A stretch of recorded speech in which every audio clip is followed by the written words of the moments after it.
स्वागत है आप सभी का यूजीसी नेट अड्डा 24/7 पर।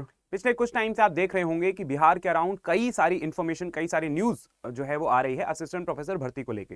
पहले बेट का कुछ ऐसा नोटिस आया था कि बेट कंडक्ट कराया जाएगा। देन उसके बाद अभी कुछ टाइम पहले एक नोटिस आया है कि बिहार के हर ब्लॉक में एक गवर्नमेंट डिग्री कॉलेज होगा और वो जुलाई से ही उसका सत्र शुरू कर दिया जाएगा। जुलाई से पहले वहां पर नियुक्तियां भी करा ली जाएंगी। ठीक है, तो इस तरीके की भी न्यूज आई है और ये कहीं ना कहीं बहुत अच्छी न्यूज है कि हाँ, स्टूडेंट जो यहाँ पर काफी टाइम से वेट कर रहे हैं उनको एक तरीके से मौका मिलेगा। रिसेंटली एक नई न्यूज यहाँ पर आई है और वो है कि बिहार में स्टेट लेवल एलिजिबिलिटी टेस्ट होगा।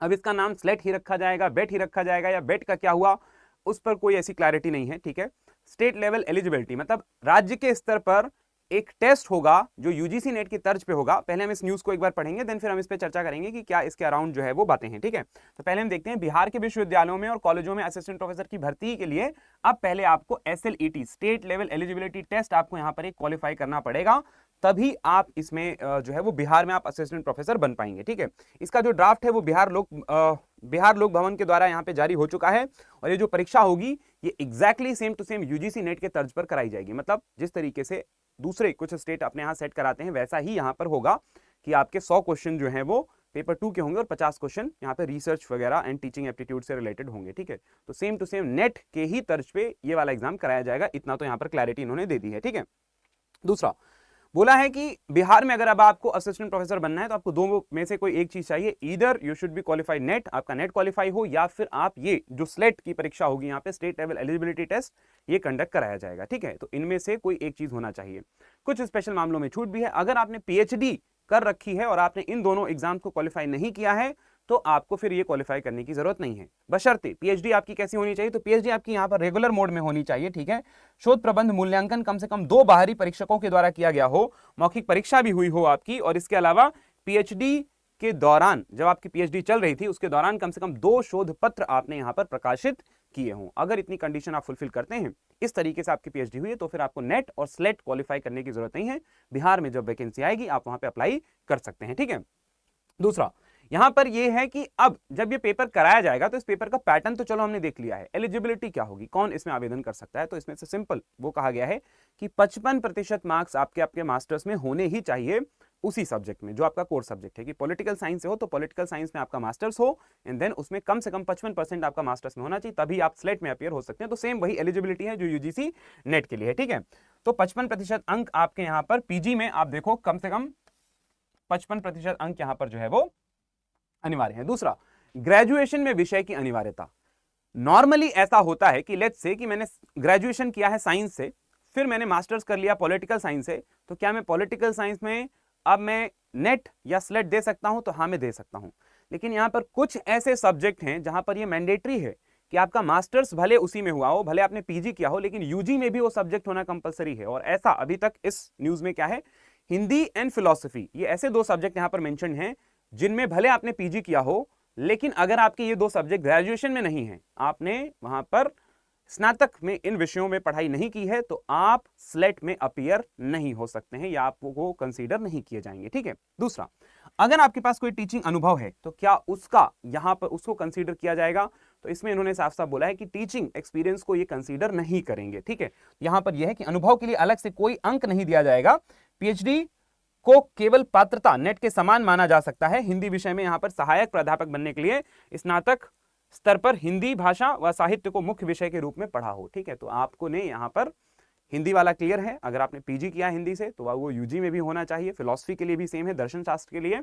एंड देन यहां पर अगर आपका अभी तक कोई टीचिंग एक्सपीरियंस है तो उसमें एक्स्ट्रा आपको कोई बेनिफिट नहीं मिलेगा। Even if you have done PhD, अगर आपने PhD भी किया है तो उसका भी कोई एक्स्ट्रा मार्क्स नहीं मिलेगा। तो फिर रोल क्या है?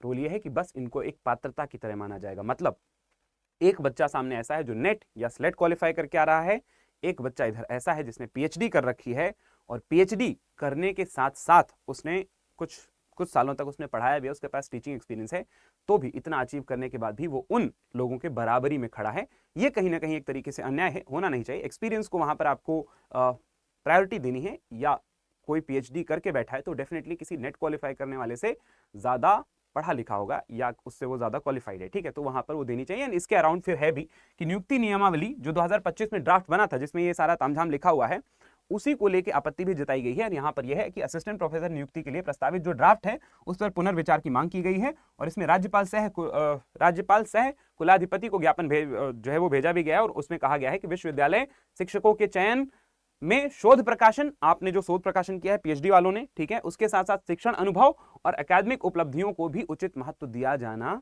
चाहिए। मेरिट को यहां पर आपको रिस्पेक्ट करना पड़ेगा एंड उसको आपको प्रायोरिटी थोड़ी सी देनी पड़ेगी। अगर कोई पीएचडी करके आया तो उसको 2-4 नंबर आपको पीएचडी का एक्स्ट्रा देना पड़ेगा।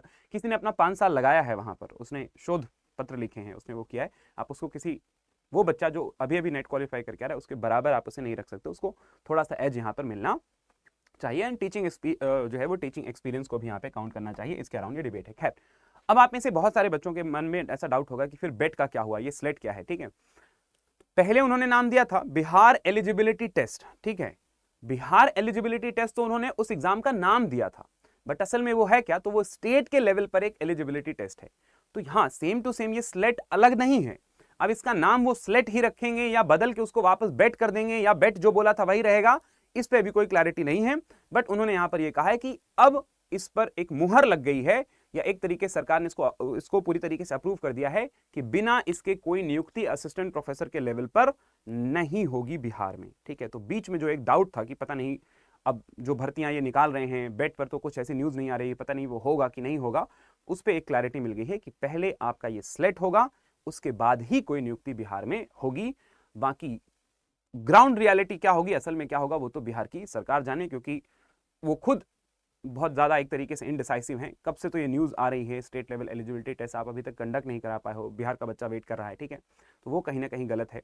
भर्तियों का आप बस लालच दिखा रहे हो, फिर भर्तियां अभी आ नहीं रही हैं, तो वो भी कहीं ना कहीं एक तरीके से गलत है। अगर आपने कमिट किया है तो उसको तुरंत जो है वो निकालो और उन भर्ती प्रक्रिया को खत्म करके बच्चे को जॉब दो, ठीक है। टीआरई 3.0 को भी लेके टीआरई 4.0 को भी लेके इसी तरीके का जो है वो बच्चों में दुविधा है। खैर, जानने लायक ये बात थी आपके लिए, जिससे आप प्रिपेयर रहें। मतलब सरकार का कुछ भरोसा नहीं, क्या पता करा भी दे, है ना।